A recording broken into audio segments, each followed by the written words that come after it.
Doctor Enayetullah Abbasi সাহেব শায়েখ আহমদুল্লাহ হাফিজাউল্লাহকে ইঙ্গিত দিয়ে কি বলেছেন? আমাদের দেশে কিছু মৌলবী সাহেব আছে, এটি দোয়াই করে কবে বন্যা হবে, তুফান হবে, ফাউন্ডেশন আছে, টাকা তুলো, খাও দেও।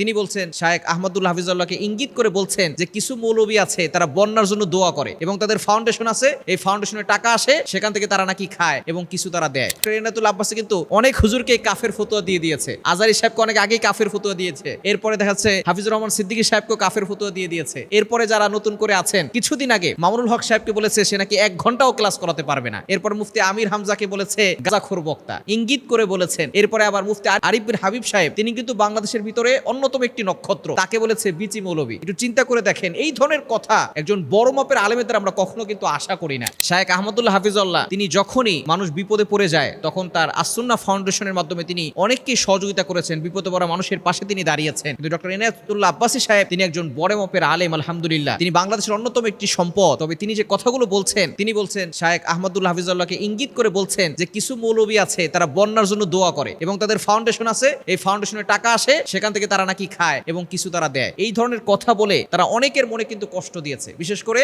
যারা আসুন্নাহ ফাউন্ডেশনকে ডোনেশন করে, বিশেষ করে যারা শায়েখ আহমদুল্লাহ হাফিজাল্লাহকে ভালোবাসে, অনেকের মনে কিন্তু এই কথা দ্বারা কষ্ট পেয়েছে অনেকে। শুধু তাই না, ডক্টর এনায়েতুল্লাহ আব্বাসী কিন্তু অনেক হুজুরকে কাফের ফতোয়া দিয়ে দিয়েছে। আজারি সাহেবকে অনেক আগেই কাফের ফতোয়া দিয়েছে। এরপরে দেখা যাচ্ছে হাফিজুর রহমান সিদ্দিকী সাহেবকে কাফের ফতোয়া দিয়ে দিয়েছে। এরপরে যারা নতুন করে আছেন, কিছুদিন আগে মামুনুল হক সাহেবকে বলেছে সে নাকি 1 ঘন্টাও ক্লাস করাতে পারবে না। এরপর মুফতি আমির হামজাকে বলেছে গাঁজাখোর বক্তা, ইঙ্গিত করে বলেছেন। এরপরে আবার মুফতি আরিফ বিন হাবিব সাহেব, তিনি কিন্তু বাংলাদেশের ভিতরে অন্যতম একটি নক্ষত্র, তাকে বলেছে বিচি মৌলবী। একটু চিন্তা করে দেখেন, এই ধরনের কথা একজন বড় মাপের আলেমের দ্বারা আমরা কখনো কিন্তু আশা করি না। যিনি বড়, তিনি সবসময় এমন ভাবে কথা বলেন যার কথার ভিতরে মাধুর্যতা ফুটে আসে এবং সকলে তাকে মহব্বত করে। তার ভিতরে এলেম আছে, তার মানে এই নয় যে সে সবচেয়ে বড় হয়ে গিয়েছে। সবচেয়ে বড় হয়ে গেলে সকলের সাথে ভালো করে ব্যবহার করতে হয়। কিন্তু দুঃখজনক হলো সত্য, আলেমদের সাথে এভাবে কাফের ফতোয়া দিয়ে আলেমদেরকে উল্টাপাল্টা কথা বলে আলেমদের সাথে কিন্তু কখনো ঐক্য হওয়া সম্ভব নয়। মনে রাখবেন, যে নিজেকে ছোট করে আল্লাহ তাকে অটোমেটিক বড় বানিয়ে দেয়। এবং অনেকেই বলছে যে তার এই কথা বলার দ্বারা অনেক হিংসাত্মক মনোভাবনা তার ভিতরে আছে, এটা নিয়ে তারা অনেকেই কথা বলাবলি করছে। তবে আমাদেরকে সতর্ক থাকতে হবে, ওলামায়ে কেরাম যারা আমরা আছি আমাদেরকে ঐক্যবদ্ধ হতে হবে। কারণ আল্লাহ তাআলার অর্ডার এটা, আল্লাহ তাআলা বলে দিয়েছেন। পবিত্র কোরআনুল কারীম খুলেন 4 নম্বর পারা 2 নম্বর পৃষ্ঠা 4 নম্বর লাইন সূরা আল ইমরানের আল্লাহ পাক রব্বুল আলামিন জানিয়ে দিয়েছেন,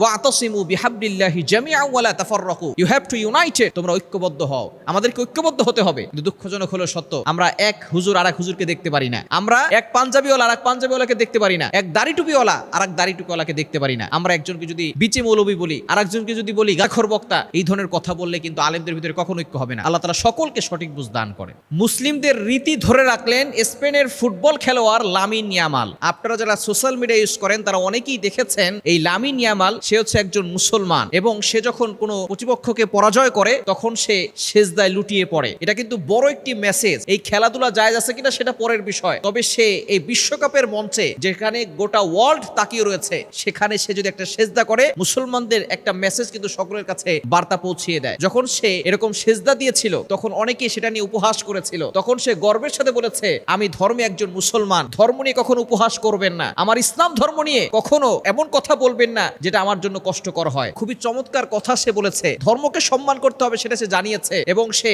যখনই ভালো কিছু করে তখন সে সেজদায় লুটিয়ে পড়ে। এটার দ্বারা খুবই চমৎকার একটি মেসেজ হচ্ছে, আপনি যে মুসলমান এটা আপনাকে গর্বের সাথে বলতে হবে। আমি যে মুসলমান এটা আমি গর্বের সাথে বলতে পারি, সব জায়গায় গিয়ে বলতে হবে, এখানে সংকোচ বোধ করার কোনো অবকাশ নেই। কেননা আল্লাহ পাক রব্বুল আলামিনের কাছে সবচেয়ে পছন্দনীয় ধর্মের নামই হচ্ছে ইসলাম। আল্লাহ পাক রব্বুল আলামিন নিজে বলে দিয়েছেন 3 নম্বর পারার 11 নম্বর পৃষ্ঠার 5 নম্বর লাইন সূরা আল ইমরানের 19 নম্বর আয়াতে আল্লাহ তাআলা বলছেন, ইন্না দীন ইনদাল্লাহিল ইসলাম, surely Islam is the only religion of Allah. আল্লাহ তাআলার কাছে একমাত্র মনোনীত ধর্মের নাম হচ্ছে ইসলাম। সুতরাং এই ইসলাম ছাড়া অন্য কোথাও আপনি শান্তি তালাশ করে খুঁজে পাবেন না। আল্লাহ তাআলা নিজে বলে দিয়েছেন 3 নম্বর পারার 20 নম্বর পৃষ্ঠার 4-5 নম্বর লাইন সূরা আল ইমরানের 85 নম্বর আয়াতে আল্লাহ বলছেন, ওয়া মান ইয়াবতাগি গায়রাল ইসলামি দীনান ফালান ইউকবালা মিন ওয়া হুয়া ফিল আখিরাতি মিনাল খাসিরিন, whoever seeks anything except Islam that will be not accepted and he will the loser in akhirah। যারা ইসলাম ছাড়া অন্য কোথাও শান্তি তালাশ করে তারা কোথাও শান্তি পায় না। সুতরাং এই স্পেনে কিন্তু একটা সময় মুসলমানদের জয় জয়কার ছিল, কিন্তু এখন আমরা মুসলমানরা এতটা আবেগী হয়ে গিয়েছি, আমরা এতটা বিলাসবহুল জীবন পার করছি, আমরা আল্লাহকে ভুলে গেছি, কোরআন ভুলে গেছি, কোরআন থেকে দূরে সরে গিয়েছি। এজন্য আজকে মুসলমানরা বিভিন্ন জায়গায় মার খাচ্ছে। সুতরাং সে যে বিশ্বকাপের মঞ্চে সেজদা দিচ্ছে এটা কিন্তু বড় একটি মেসেজ মানুষের কাছে তুলে ধরছে। এই বিশ্বকাপ বিশেষ করে গতবার কাতারে কিন্তু বিশ্বকাপের মঞ্চে যখন কোরআন তেলাওয়াত হয়েছে, অনেকে সর্বপ্রথম কোরআন শুনেছে, অনেকে কোরআন নিয়ে গবেষণা করেছে এবং শেষে তারা মুসলমান হয়েছে। সুতরাং আমরা গোটা জাতির জন্য দোয়া করি, আল্লাহ পাক রব্বুল আলামিন যেন সকলকে সঠিক বুঝ দান করেন। সকলে পড়েন আমিন।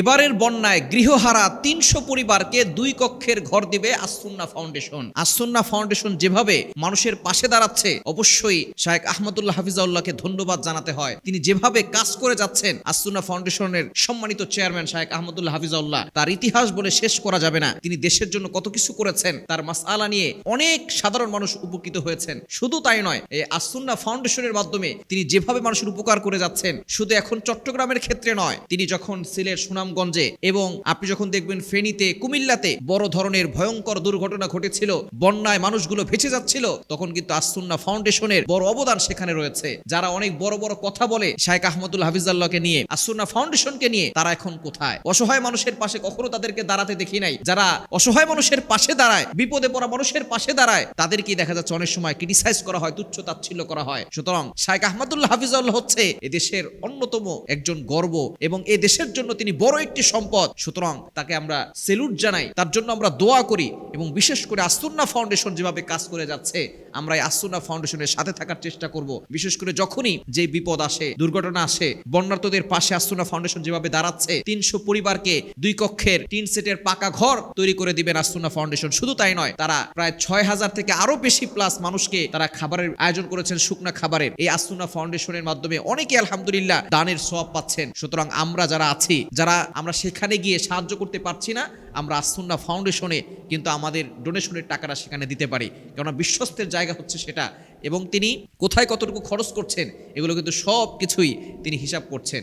সুতরাং আমরা শায়েখ আহমদুল্লাহ হাফিজাউল্লাহর জন্য দোয়া করি এবং বিশেষ করে বন্যায় যারা বিপদে পড়ে গেছেন তাদের জন্য দোয়া করি। আল্লাহ পাক রব্বুল আলামিন যেন তাদেরকে হেফাজত করেন এবং বাংলাদেশকে হেফাজত করেন, চট্টগ্রামবাসীকে হেফাজত করেন। বেশি বেশি করে আমরা দোয়া করব এবং আমরা সকল গুনাহ ছেড়ে দিয়ে আল্লাহর কাছে বলবো, আল্লাহ আমাদের গুনাহের কারণে হতে পারে তাদের আজকে এই অবস্থা, আল্লাহ আমাদের গুনাহ ক্ষমা করে দাও এবং আমাদের বাংলাদেশকে তুমি হেফাজত করে নাও। ফজরের নামাজের পরে না ঘুমিয়ে 3টি আমল করলে সম্পদের অভাব হবে না। যারা অভাবের ভিতরে আছেন, যারা কষ্টের ভিতরে আছেন, ফজরের নামাজের পরে আপনি ঘুমিয়ে যাবেন না। এই ফজরের নামাজের সময় আপনি আল্লাহর কাছে যা চাইবেন সেটাই আল্লাহ তাআলা কবুল করবেন, কেননা নবী সাল্লাল্লাহু আলাইহি ওয়াসাল্লাম এই সময় বরকতের দোয়া করেছেন। বুখারীর হাদিস, আল্লাহুম্মা বারিক লি উম্মতি ফি বুকুরিহা, আয় আল্লাহ আমার উম্মতের সকালটা বরকতময় করে দাও। আল্লাহ তাআলা সেটা কবুল করে নিয়েছেন। আপনি ফজরের নামাজের পরে না ঘুমিয়ে 3টি আমল করবেন। 1 নাম্বার হচ্ছে দুরূদ শরীফের আমল। এই দুরূদ শরীফ যদি আপনি 100 বার পড়তে পারেন, আল্লাহ তাআলা আপনার সকল অভাব দূর করবেন, আপনার সকল কষ্ট দূর করবেন। এই দুরূদের ব্যাপারে আল্লাহ তাআলা নিজে আয়াত নাজিল করে দিয়েছেন। কোরআন খুলেন 22 নম্বর পারার 5 নম্বর পৃষ্ঠার 4-5 নম্বর লাইন, সূরা আহজাবের 56 নম্বর আয়াতে আল্লাহ বলছেন, ইন্নাল্লাহা ওয়া মালাইকাতাহু ইউসাল্লুনা আলান নবী ইয়া আইয়ুহাল্লাযীনা আমানু সাল্লু আলাইহি ওয়া সাল্লিমু তাসলিমা।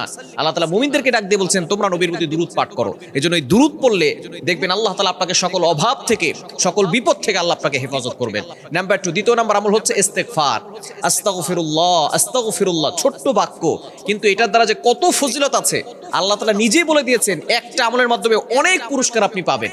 কোরআন খুলেন 29 নম্বর পারার 11 নম্বর পৃষ্ঠার 8, 9, 10 নম্বর লাইন, সূরা নূহের 10, 11, 12 নম্বর আয়াতগুলোতে আল্লাহ তাআলা সুন্দর করে জানিয়ে দিয়েছেন, ফাকুলতু আস্তাগফিরু রাব্বাকুম ইন্নাহু কানা গফফারা ইউরসিলিস সামাআ আলাইকুম মিদরারা ওয়া ইউমদিদুকুম বিআমওয়ালিন ওয়া বানিন ওয়া ইয়াজআল লাকুম জান্নাত ওয়া ইয়াজআল লাকুম আনহারা।